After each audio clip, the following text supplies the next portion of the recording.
Hey tribe, Sally here. Hope you're having an amazing and fascinating day. I know I am. Thanks so much for being here for another Monday Milepost Mailbag. I truly appreciate you.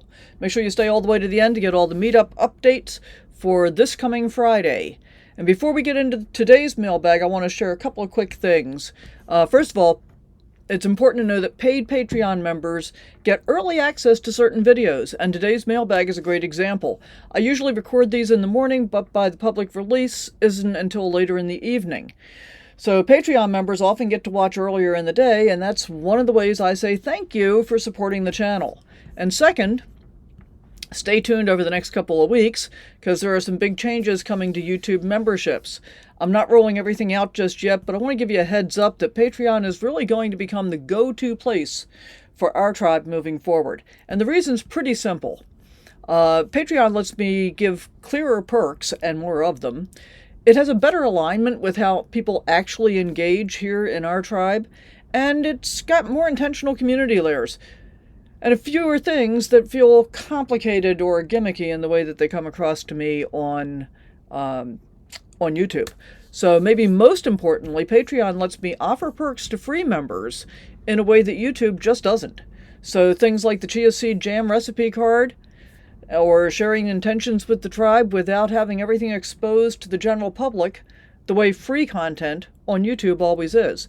So just to be clear about that, I have allowed free Patreon members within our tribe. That's different from public Patreon posts.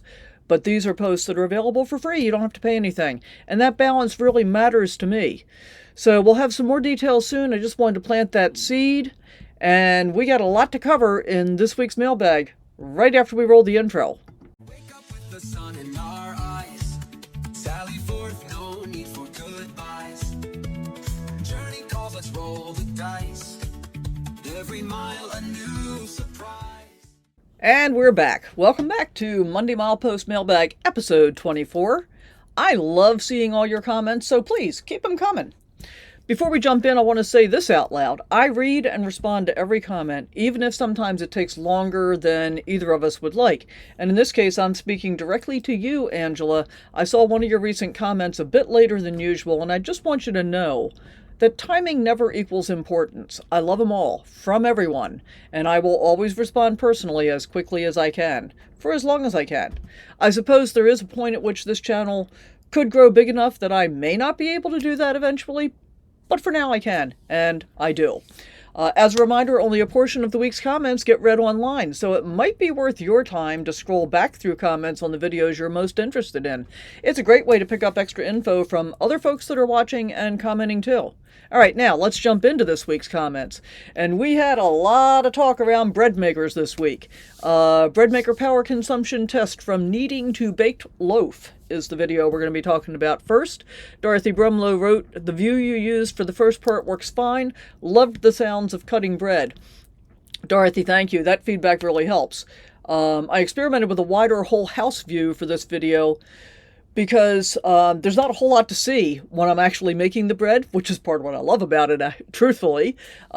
Basically, if you haven't seen the video yet, you should go watch it. But essentially what happens is you take the bucket out of the bread machine, put it on the counter, dump everything into the bucket in the order of wet ingredients, dry ingredients, and then yeast, and then put the bucket back in the machine. That's not a terribly exciting top-down view from my perspective. So I set it up so actually you all were watching from my bedroom, ha ha ha, truthfully, on a tripod. And so you could see me as I'm turning back and forth between the table that serves as my desk, as my dining table, as my end table, as my extra kitchen counter, back and forth between that and the actual kitchen counter as I'm getting everything loaded into the bread machine. So I think that being able to see the movement actually helps to tell more of the story than just the tight counter shot. And I agree, the sound of slicing fresh bread may just be the best part. Escape Artist 8581 wrote, "That bread looks great. Every loaf will get better and your experiment worked well. I rely on power solutions to fill the gaps as I am not often plugged into shore power." Thank you very much. And yeah, every loaf really does get better. In this case, I accidentally set the wrong size loaf on this one. So the crust was a little bit darker than I planned because I use a dark crust, but I set the loaf size at 1.5 pounds instead of 1 pound. The bake itself turned out great though. So I think going forward, what I'm going to be doing is using a lighter crust color and the bigger, longer, slightly longer bake cycle. Power stations really do make off-grid cooking more flexible, and I guess let me give you a quick power station update as well. Yesterday I left Quartzsite and came down to the Yuma area, and so I'm down there now because I needed to do some grocery shopping. Kit needs to get a pedicure, and so after the bread making extravaganza, my Bluetti power station was down to 64%, which I thought was pretty good, actually, 36% power usage. If you're not using it regularly, the recommendation is to keep it between 20% and 40%, 20% and 80% charged. So I plugged it in on my way down here into my 12-volt outlet in the cab area. And during the time that I was driving for about an hour and 40 minutes, I think it was, I charged it up from 64% to 80%. So just perfect. And that worked super well. I have a different power adapter for my 12 volt, not the Bluetti branded one. I bought a different one off Amazon. We'll talk about Amazon in a little bit too. But I bought a different one because it's got a higher amperage output available to it than the Bluetti one does. It comes with a couple of spare fuses. The plug itself is fused, and I kept feeling the plug the whole time I was, well, not the whole time, intermittently while I was driving, to make sure that neither the plug nor the cord were getting hot, overheating from too much power running through them. None of those things happened. Everything worked great, so I'm pretty pleased with that. And I think it was actually cheaper than the Bluetti one. Might have been a little slightly more expensive, but it's a better product, I think. Okay, still talking about the whole house view on the bread making video. Des Y1 wrote, love the whole house view. Really glad to hear that. That view seems to be a hit. Elizabeth X3E8C wrote, I like this view. Thanks, Elizabeth. That's helpful confirmation. Grandma Judy-Fab4 wrote, wow, that bread looks good. I would like to know, if possible, what it approximately costs to make a 1 pound loaf. Well, here you go. And I posted this up in the comments already. But Judy, that was such a great question. We broke it down ingredient by ingredient, and depending on whether I use caraway seeds, I do, or not, it comes in about $1.14 to $1.97 a loaf. And I'm using all organic ingredients, by the way, guys. And that includes cacao powder in this loaf, which is a fairly expensive ingredient. The caraway seeds are the most expensive ingredient, actually. And that doesn't even factor in, overall cost, considering that the power use was only 369 watts and didn't cost me anything because I recharged it while I was driving. So there you go. Let's compare that to a loaf of store-bought artisan-style bread. Those often cost $5 or $6, and even though it says artisan, you still don't have control over the ingredients, which is the biggest reason for me to bake my own bread. I quit buying bread years ago because of the changes in added ingredients to make it cheaper to produce or to have a longer shelf life, and neither of those things are of interest to me. I don't need it to be either of those things, and this method just aligns more closely with my overall goals of eating the highest quality food that I possibly can. And sometimes that means I have to settle for less. Sometimes it means I don't eat certain things. So I haven't been eating bread on a regular basis. I mean, I'll get a sandwich when I'm out occasionally, but because of that, I hadn't been eating bread on a regular basis, and now I'm back in Breadland, and I'm loving it because I really like homemade bread. RV Johnny wrote, good video. I like the house view. Bread looks great. The power consumption was less than I thought it would be. How does homemade bread do in a toaster? And I bet your neighbors are happy you're a bread maker. Thank you, Johnny. Homemade bread actually toasts beautifully. I don't carry an electric toaster, one of the few appliances I don't carry. I butter my slice and then toast it in a frying pan, and it works great. And yeah, my neighbors don't mind bread day at all, apparently. I got a comment from one yesterday. I gave them a couple of samples before I left Quartzsite so they could see what the latest batch was like. Sandra Hughes wrote, can't beat homemade bread. Would you recommend that bread machine? Do you have a link? I've only made 2 loaves so far, but at this point I really like it. And I don't usually recommend gear instantly, but early impressions have been solid, so I've linked the exact model in my Amazon store for anybody that's curious. And this seems a really good time to mention my Amazon store. I use this to link gear that people already ask about, and generally that only happens after I've used something for a longer period of time, but I've included the bread machine and the Bluetti now because I'm confident that they will both work well into the future. I will, of course, let you know if they don't and remove them from the storefront at that point, if that happens. Lots of people think that when they click an Amazon link, they're buying from the person, me in this case, that posted the link. That's just simply not true. What is true is that because Amazon wants to sell everything to everybody in the world, they have a program that allows people to become an affiliate. When I post a link as an affiliate, you're still buying from Amazon at the same price that you would if you went directly to Amazon without that link. The only difference is that because I led you there, in Amazon's view, they pay me a small commission on everything that you buy during that session. So how do you establish a session? I, like you, love hacks, so here's one I figured out.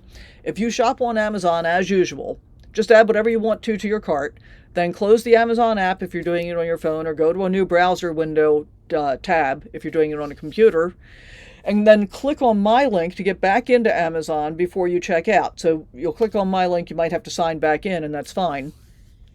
If you're on your phone and you click on my link, then you'll get a little notification up in the corner that says open an app, yes, or go to Amazon, says something like that. And you do that, and then you just check out from there. So everything in your cart gets credited to me for a small commission. I'm going to put the main storefront link on the screen for you here, and it's in every video description, and it's on the channel homepage as well as on the support page on my website. So why have I spent so much time talking about this? Well, my Amazon storefront serves 2 purposes. First, it's a place for you to be able to find the products that I've mentioned in videos that I love so that you can get more info.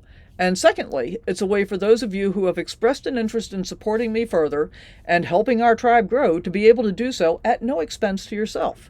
So as always, thanks so much for your support. Now, let's continue on. I feel like I just did a giant commercial. Not my intention, guys. We're still talking about bread here. Barb Connor wrote, I love baking sourdough bread with my EcoFlow. She doesn't actually bake the bread in her EcoFlow. She uses it to power whatever she's doing, like, actually, I don't know how she's doing it with her EcoFlow. Never mind. You can do almost anything in an RV that you can in your home. Her EcoFlow is 1800 watts, which is my Bluetti is 1800 watts as well. And yes, absolutely correct. You can do almost anything in an RV that you can do in a home. Barb's a great example of that. I hope she doesn't get upset that I'm calling her out. But she, in addition to making sourdough bread and, sourdough starter, which she gave me some of, and that got me on my sourdough kick. That's going to be my next loaf coming up. Hope it works.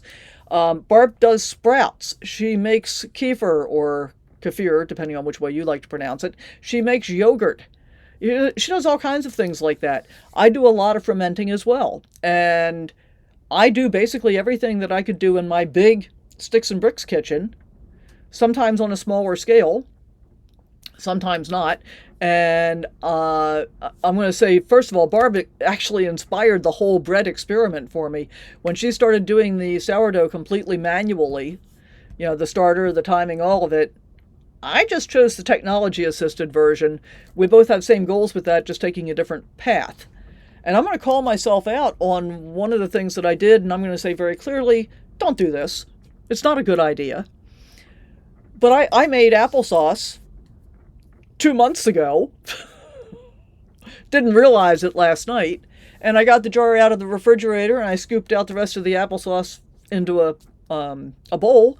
And I ate it last night for a snack. And then I got to thinking about it. I was like, why did I make that applesauce? And I had taken a picture of it because I actually recorded it. You'll see the video eventually, probably.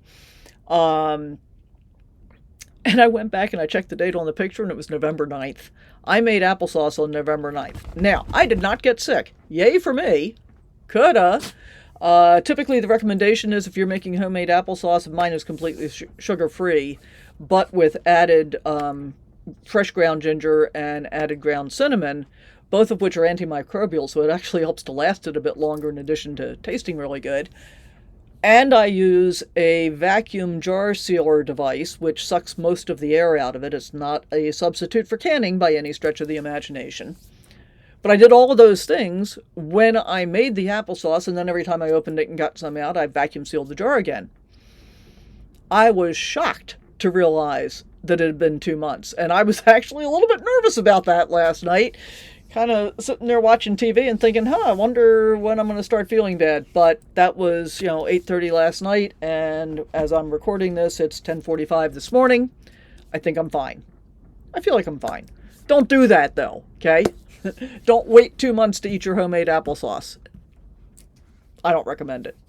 Anyway, it's worth saying out loud that not everyone wants or can afford a bread maker and a power station. And so if manual bread making is still a very realistic option for a lot of nomads, if the goal is ingredient control, you can do it. You can do almost anything you want to.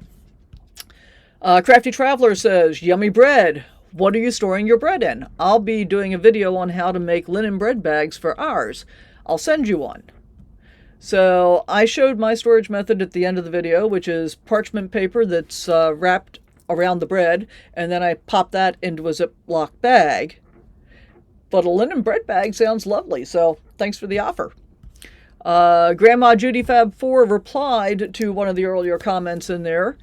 At Sally Forth, I'll be catching the video. So we went back and forth quite a bit, and in the last response that I had sent to her, I think that was yesterday, I said, I'll be talking more about this in the video.